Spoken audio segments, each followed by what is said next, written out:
सभी को जय श्री कृष्णा, श्री गणेशाय नमः। आपका आपके अपने चैनल संस्कार कथा चित्रण में बहुत बहुत स्वागत है। आज हम आंवला नवमी के शुभ मुहूर्त, शुभ योग और उसकी व्रत कथा के बारे में जानेंगे। बोलिए विष्णु भगवान की जय।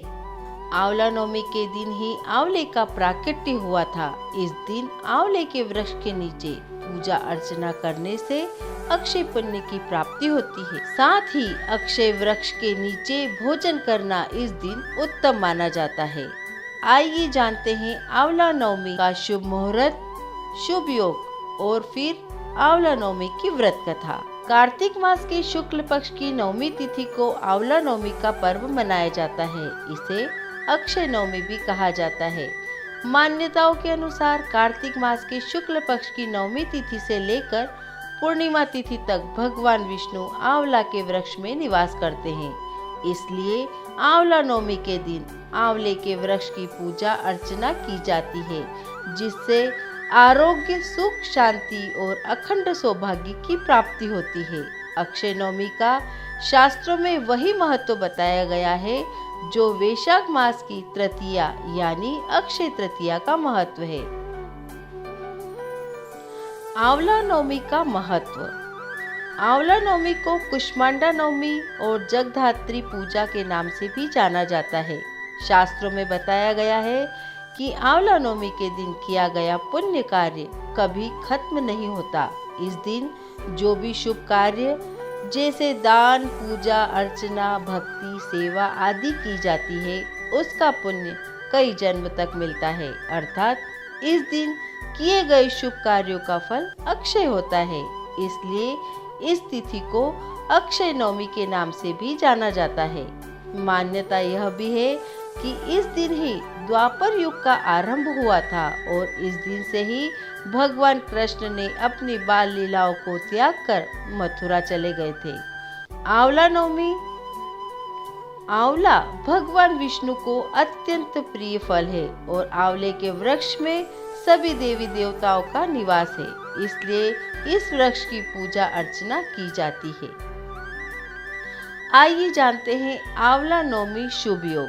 आंवला नवमी के दिन कई शुभ योग बन रहे हैं, जिससे इस दिन का महत्व और भी बढ़ जाता है। आंवला नवमी के दिन शाम 8:01 से अगले दिन 6:49 तक रवि योग रहेगा।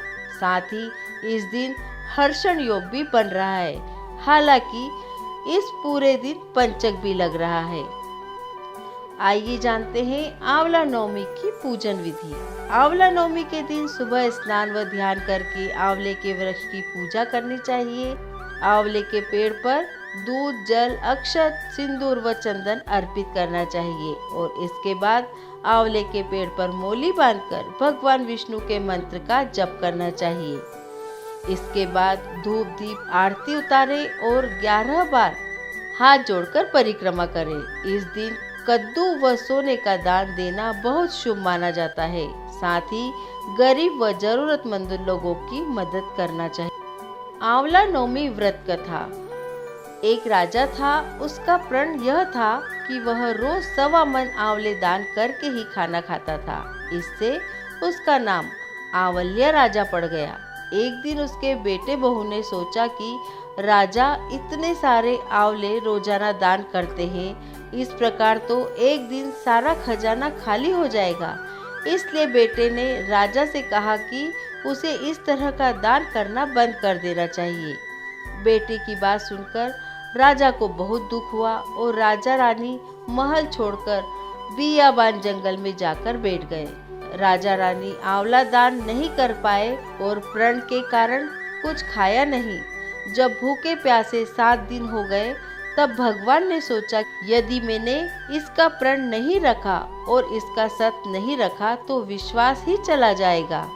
इसलिए भगवान ने जंगल में ही महल, राज्य और बाग बगीचे सब बना दिए और ढेरों आंवले के पेड़ लगा दिए। सुबह राजा रानी उठे तो देखा जंगल में उनके राज्य से भी दुगुना राज्य बसा हुआ है।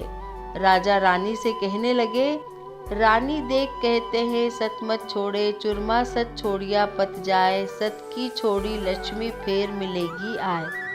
आओ नहा धोकर आंवले दान करें और भोजन करें। राजा रानी ने आंवले दान करके खाना खाया और खुशी खुशी जंगल में रहने लगे। उधर आंवला देवता का अपमान करने व माता पिता से बुरा व्यवहार करने के कारण बहू बेटे के बुरे दिन आ गए। राज्य दुश्मनों ने छीन लिया, दाने दाने को मोहताज हो गए। काम ढूंढते हुए अपने पिताजी के राज्य में आ पहुँचे। उनके हालात इतने बिगड़े हुए थे कि पिता ने उन्हें बिना पहचाने हुए काम पर रख लिया। बेटे बहू सोच भी नहीं सकते थे कि उनके माता पिता इतने बड़े राज्य के मालिक हो सकते हैं, सो उन्होंने भी अपने माता पिता को नहीं पहचाना। एक दिन बहू ने सास के बाल गूंथते समय उसकी पीठ पर मस्सा देखा। उसे यह सोचकर रोना आने लगा कि ऐसा मस्सा मेरी सास के भी था। हमने ये सोचकर उन्हें आंवले दान करने से रोका था कि हमारा धन नष्ट हो जाएगा। आज वे लोग न जाने कहाँ होंगे। यह सोचकर बहू को रोना आने लगा और आंसू टपक टपक कर सास की पीठ पर गिरने लगे। रानी ने तुरंत पलटकर देखा और पूछा कि तू क्यों रो रही है? उसने बताया, आपकी पीठ पर जैसा मस्सा मेरी सास की पीठ पर भी था। हमने उन्हें आंवले दान करने से मना कर दिया था, इसलिए वह घर छोड़कर कहीं चले गए। तब रानी ने उन्हें पहचान लिया और सारा हाल पूछा और अपना हाल बताया।